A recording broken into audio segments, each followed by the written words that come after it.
Parang hindi daanan eh, no? Wait lang, tignan ko nga sa ibang map. Parang niloloko tayo ni ano ah. Kasalukuyan nga nandito kami sa may Five Paradise Heights sa Balot, Tondo. At eto na nga, hindi na nga namin alam kung susundin ba namin yung tinuturo ng navigation. Kaya naman gumamit ako ng ibang map. Pinapabalik tayo.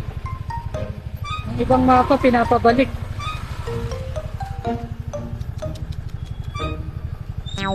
Ay nako, hirap naman nito. At eto na, nag-decide na si tropa. Balak niya na talagang pasukin. At ako naman, syempre, di ko rin naman kabisado to. Antayin ko muna yung resulta kung ano yung mangyayari sa gagawin niya. Kung babalik ba siya or makakapagtuloy siya. Doon pa lang ako magde-decide ng sunod kong gagawin. After 3 minutes, nakadaan naman siya. Kaya inantay ko dumating yung naglalakad na nakita ko galing doon. Kus may daan dyan, papuntang ano? San Rafael Village. Thank you po. Grabe yung daan dito, no? Nakakatakot.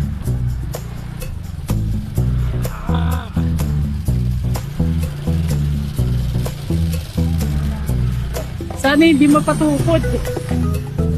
Kaya mo yan, boy. Yan, auto-accept pa.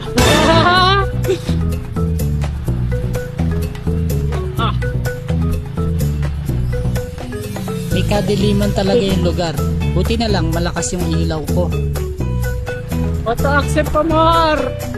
At nakakatanaw na nga ako ng mga tao kaya nakampante na ako kahit papaano. Akala mo ano eh. Akala ko talaga walang daan eh. Nakakatakot pa. Alas 11 na pala.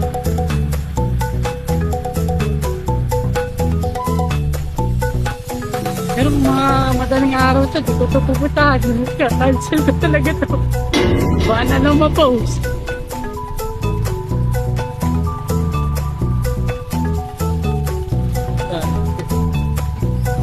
Oh, tinan mo naman yung lugar. Diba? Parang tambakan ng...